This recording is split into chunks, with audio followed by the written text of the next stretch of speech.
بسم اللہ الرحمن الرحیم۔ السلام علیکم ڈاکٹر صاحب، میرا نام ہے سعود احسن عثمانی، میں یہیں کرسچن کالج میں BCom فرسٹ ایئر کا اسٹوڈنٹ ہوں۔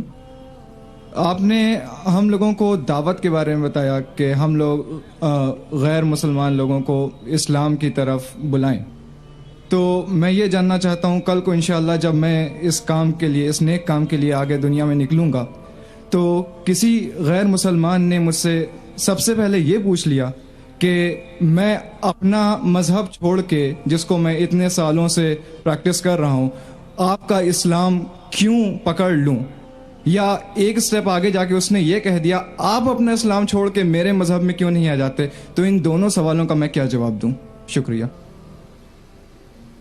بھائی صاحب نے سوال پوچھا کہ اگر کوئی مجھ سے یہ پوچھے گا کہ میں میرا مذہب چھوڑ کے اسلام کیوں قبول کروں، یا آپ اسلام چھوڑ کے میرا مذہب کیوں نہیں قبول کرتے؟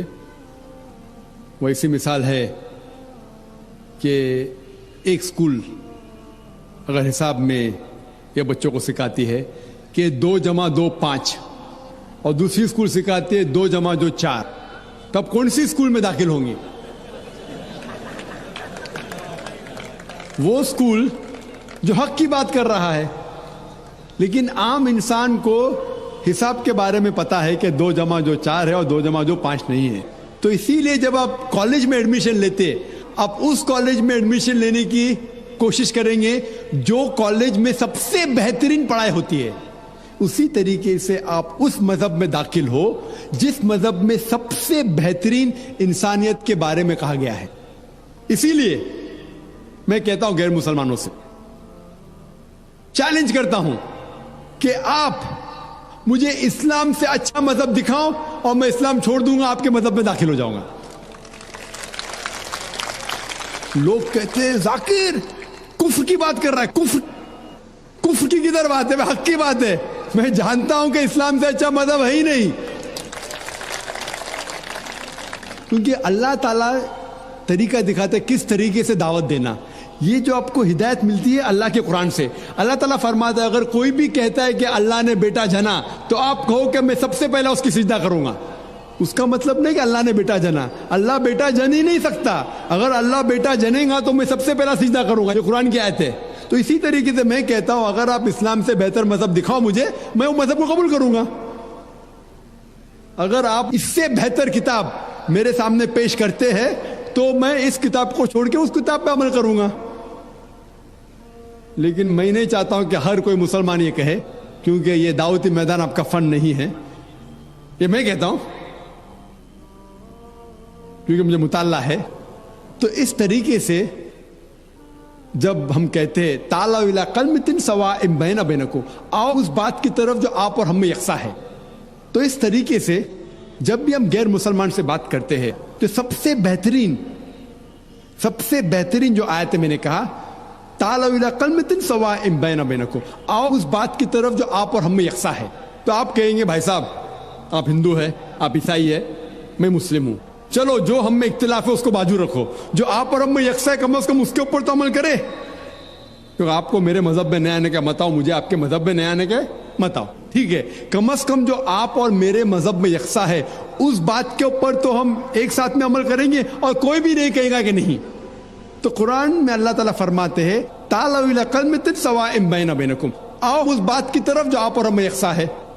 سب سے پہلی بات اللہ نعبد الا اللہ، ہم صرف اللہ سبحانہ و تعالیٰ کی عبادت کریں، ولا نشرک بہ شیئا، کہ آپس میں ہم کسی کو اللہ کے ساتھ شریک نہ کریں، ولا یتخذ بعضنا بعضا اربابا من دون اللہ، ہم آپ اور ہم میں سے کسی کو اللہ کے برابر کوئی رب نہ بنائیں۔ فَإِن تَوَلَّوْا فَقُولُوا اشْهَدُوا بِأَنَّا مُسْلِمُونَ، اور اگر وہ آپ کی بات کو نہ مانے تو کہو کہ ہم مسلمان ہیں، اللہ کے آگے جھکتے ہیں۔ تو اللہ تعالیٰ دکھاتا ہے کس طریقے سے دعوت دینا۔ تو میں کبھی بھی غیر مسلم سے ملتا ہوں، مثال کے طور پہ کوئی ہندو سے ملتا ہوں، وہ کہتا ہے کہ میں میرا مذہب کیوں چھوڑ کے اسلام میں داخل ہوں، میں کہوں مت داخل ہو، کون بول رہے داخل ہونے کے لیے؟ کم از کم آپ برابر سے، آپ کے مذہب پہ کم از کم برابر سے عمل کرو۔ اور سب سے پہلی بات جو دعوت کی سب سے اہم بات ہے، اللہ تعالیٰ فرماتے تعالوا الی کلمۃ سواء بین بینکم اللہ نعبد الا اللہ، آؤ اس بات کی طرف جہاں پر ہم یکساں ہے. سب سے پہلی بات ہے صرف اللہ کے علاوہ کسی کی عبادت نہ کرے.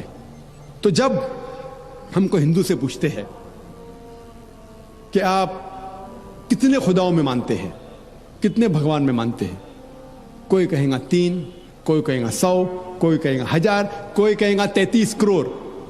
لیکن اگر آپ ایک عالم ہندو سے پوچھیں گے جس کو اپنے مذہب کے بارے میں علم ہے, ہندو مذہب کے بارے میں علم ہے, اس سے پوچھیں گے کہ کتنے خداؤں میں آپ کو یقین رکھنا چاہیے, تو وہ ہندو کہیں گا کہ ہندو کو صرف ایک خدا میں یقین رکھنا چاہیے اور ایک ہی خدا کی عبادت کرنا چاہیے. لیکن عام ہندو وہ مانتا ہے ایک فلسفی جسے کہتے ہیں پینتھیزم. عام ہندو مانتا ہے کہ سب کچھ خدا ہے. وہ کہتا ہے کہ پیڑ بھی خدا ہے, چاند بھی خدا ہے, سورج بھی خدا ہے, انسان بھی خدا ہے, سانپ بھی خدا ہے. ہم مسلمان مانتے ہیں کہ سب کچھ خدا کا ہے. پیڑ بھی خدا کا ہے, چاند بھی خدا کا ہے, سورج بھی خدا کا ہے, انسان بھی خدا کا ہے, سانپ بھی خدا کا ہے. تو یہ فرق جو ہمارے ہندو بھائیوں اور مسلمان کے درمیان ہے, وہ عام ہندو کہتا ہے کہ سب کچھ خدا ہے, ہم مسلمان کہتے ہیں سب کچھ خدا کا ہے. فرق ہے صرف کا. اگر ہم اس کا کے فرق کو سمجھ سکے تو ہندو اور مسلمان ایک ہو جائیں گے.